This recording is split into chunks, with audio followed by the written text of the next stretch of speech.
श्री शिवाय नमस्तुभ्यम दोस्तों, जैसा कि आप सब जानते हो 8 मार्च को है महाशिवरात्रि।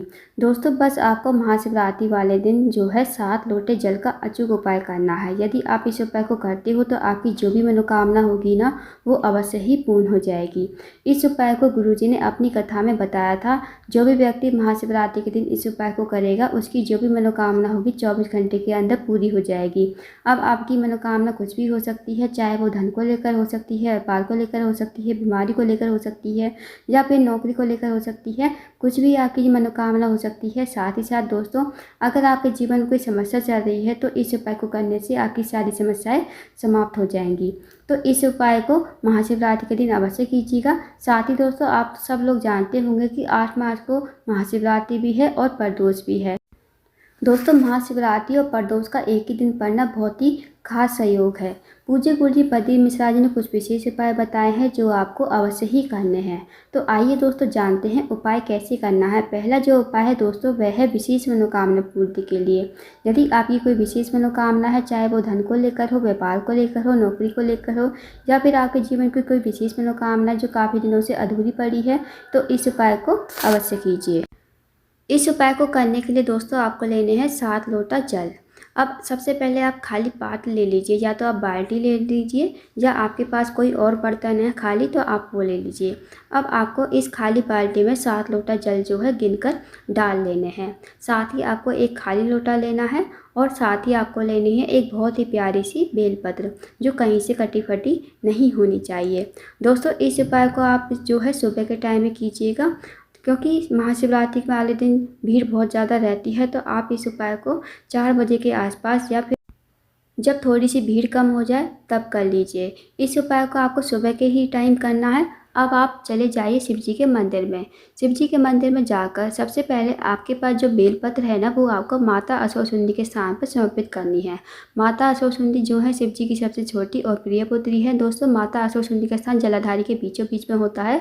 मोटी सी लाइन बनी होती है नाग देवता की तरह। तो वहाँ पर आपको जो बेलपत्र है वो समर्पित कर देनी है श्री शिवाय नमस्तुभ्यम कहते हुए। अब आप बेलपत्र कैसे समर्पित करोगे? जो बेलपत्र की डंडी का मुख होगा ना वो जलाधारी की तरफ होना चाहिए और पत्ती का मुख शिवलिंग की तरफ होना चाहिए। अब आप इस बेलपत्र को जो है ना बस 5 से 10 सेकंड वहीं पर रहने देना। जब 5-10 सेकंड हो जाए ना तो उसके बाद आपको ये बेलपत्र माता असौसुंदी के स्थान पर उठा लेनी है।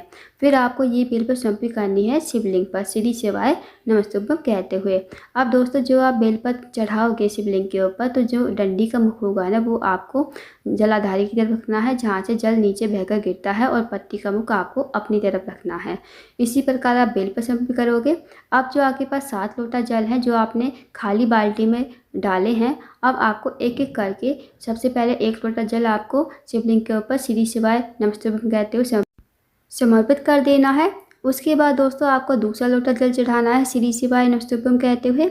इसी प्रकार आपको तीसरा लोटा जल चढ़ाना है श्री शिवाय नमस्तुभ्यम कहते हुए। इसी प्रकार आपको चौथा, 5वां, छठा, जब आपका 7वां लोटा जल होना, आपको शिवलिंग के ऊपर 7वां लोटा जल चढ़ाने से पहले अपनी मनोकामना बोलनी है। जो भी आपकी मनोकामना है, विशेष मनोकामना है, चाहे वो धन को लेकर हो, व्यापार को लेकर हो, नौकरी को लेकर हो, जो भी आपकी विशेष मनोकामना है, मनोकामना बोलिए। फिर आपको इस लोटे के जल को श्री शिवाय नमस्तुभ्यम कहते हुए समर्पित कर देना है। उसके बाद जो भी जल बचेगा ना उसे आपको नहीं चढ़ाना है, बाल्टी में वापस अपने घर पर लेकर आ जाना है या फिर कहीं भी मंदिर में पेड़ों में डाल दीजिएगा। अब दोस्तों जो आपने बेलपत्र चढ़ाई थी ना शिवलिंग के ऊपर वो आपको महादेव से प्रार्थना करके अपने घर पर लेकर आनी है। फिर आपको भगवान को प्रणाम करके अपने घर पर आ जाना है। अब इस बेलपत्र को अपने घर पर लाकर आपको रखनी है पूजा स्थान, जहाँ भी आपके घर में मंदिर हो वहाँ पर आपको अच्छी सी जगह पर रख देना है। अब आप इस बेलपत्र को जो है 11 दिन तक या फिर 21 दिन तक वहीं पर रखे रहने दीजिएगा। कहीं भी हिलाना डुलाना नहीं है, एक ही स्थान पर रहेगी ये बेलपत्र आपके पूजा घर में। जब 11 दिन हो जाए या फिर 21 दिन हो जाए तब आप इस बेलपत्र को उठाइएगा और इस बेलपत्र को किसी बहते हुए पानी में प्रवाहित कर दीजिएगा। जब आप इस बेलपत्र को प्रवाहित करोगे तो उससे पहले आपको मनोकामना बोलनी है। जो आपने मनोकामना शिव जी के मंदिर में बोली थी ना वही आपको मनोकामना यहाँ पर बोलनी है दोस्तों। फिर उसके बाद इस बेलपत्र को आपको बहती हुई पानी में प्रवाहित कर देना है। बहुत ही अचूक विशेष उपाय है, महाशिवरात्रि के दिन करने वाला, तो इस विशेष उपाय को अवश्य कीजिएगा। तो दोस्तों अब जानते हैं अगले उपाय के बारे में। दोस्तों अगला जो उपाय है वो भी मनोकामना पूर्ति के लिए है। यदि आपकी कोई विशेष मनोकामना है, काफ़ी दिनों से पूर्ण नहीं हो रही है, तो इस उपाय को भी करके देखिएगा।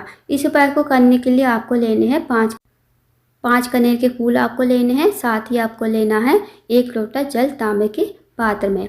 अब आप चले जाइए शिव जी के मंदिर में। इस उपाय को भी आप सुबह के टाइम ही कीजिएगा। शिव जी के मंदिर में जाकर आपको 1 लोटा जल श्री शिवाय नमस्तुभ्यम कहते हुए शिवलिंग के ऊपर समर्पित कर देना है।